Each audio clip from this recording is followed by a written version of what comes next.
Yo, what's up guys? Back again for another video. In today's video I'm going to be showing you what I'm hitting at the moment for a chest and tricep workout. So one of my favourite body parts, I think chest has been something I've been a little bit genetically gifted with and found it the easiest muscle to grow. So I'm going to show you in today's workout what I've been doing to achieve that. Going to be joined by Ben, who you're very familiar with by now, so he's going to give me a little bit of a spot and pushing me and have some good catch up with him as well, as obviously I've only seen him now probably once a week, or sometimes on the weekends, but once a week where we get together and get a session in, all right? So going to just get a pre-workout down here. So currently I've been using the NO Explode, old school pre-workout here. I like to switch them up every now and then. But yeah, going to get that down my neck and yeah, head over to the gym and yeah, stay tuned for the chest and tricep workout.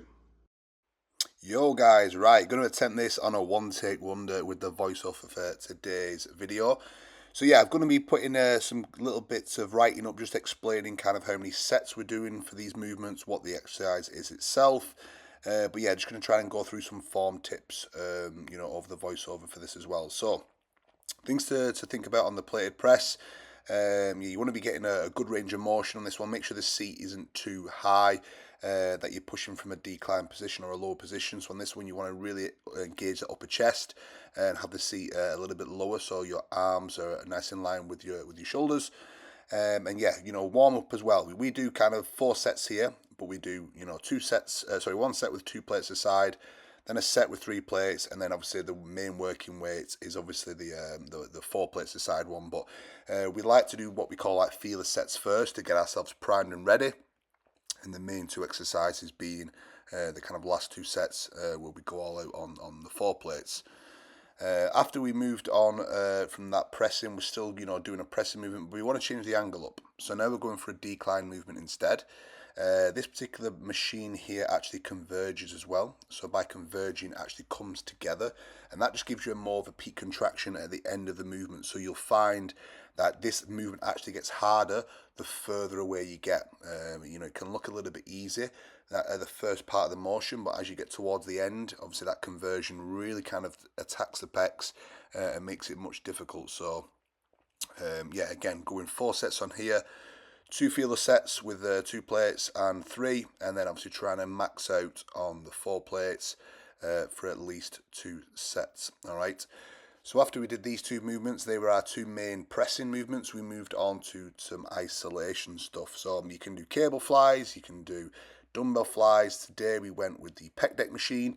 I do favour this probably mostly, or rather than obviously cables and dumbbells. And again, the main thing you want to get is a really good range of motion. Yeah, really stretch those pecs out, taking the arms back as far as you can, and trying to bring those arms together without creating too much bend in the elbow as well. I would try and always recommend when doing this, don't bend the elbows too much. If you bend the elbows too much and round through the shoulders, obviously you're taking the emphasis off the chest. So I'm trying to think of here, keep my chest high, keep the arms as straight as I possibly can, and obviously get a full stretch, and peak contraction on the movement.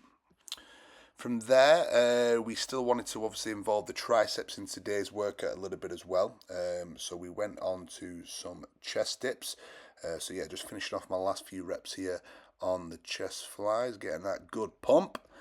And then yeah, moved on to the chest dips. So if you have got a bit of a chain or a way of adding weight to you, it's a very good movement to do. Now I like to always do these towards the end of a workout rather than at the start. You think when I'm fresh, they're a little bit easier than I would like to have. Otherwise, I could put numerous amounts of weight on the bar or on the chain. But I prefer to do these later on in the workout. Add a 20 kilo in there, and then it just makes that kind of 10 reps or 12 reps that we're trying to aim very difficult, and it brings me to failure within that point. So yeah, this is the first little bit that the triceps are getting involved a bit as well. The way we're doing these movements, being kind of leant over more, getting nice and deep into the movement, is mainly chest than the triceps. But yeah, the triceps are getting a good blast here as well. And then there, it was just all triceps from here. So again, a few different movements you can do. Today we went for the skull crusher movement. So I find at the moment, I always try and do cable work, and I always feel like you can't neglect the free weight stuff for the triceps as well. Either that be a dumbbell overhead press, you know, or obviously the skull crusher movement as well, but sometimes you can get a bit lazy with it and only do cable work. So I've been prioritizing recently to do a little bit more free weight. So doing the skull crushing motion, and again with this, you see how the bar goes behind my head. If I was coming down to the bridge of my nose or forehead, it's a lot more difficult. So you want to try, you know, I think, you know, you want to, you know, tilt your arms back a little bit and go behind the head rather than to the skull itself. That way I can get more of a deeper stretch on the triceps when doing this. And, you know, after you've done 10 reps with the skull crusher, once you follow it up with the close grip becomes a lot more challenging, as it's obviously working in a fatigued state. After we did that, we then moved on to the cable press downs. So yeah, here's Ben just finishing off his last few reps on that. And then yeah, just going to the cable press down. So doing triceps twice a week at the moment now, so there's not a lot of volume here for the triceps. We tend to do a little bit on the shoulder day as well.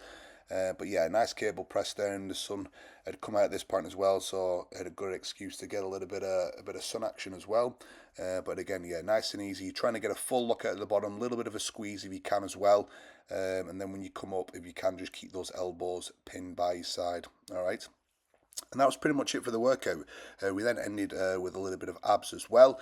So abs I just kind of chuck in every now and then to the end of these workouts. So today, a few sets, you go, I go on the decline crunches.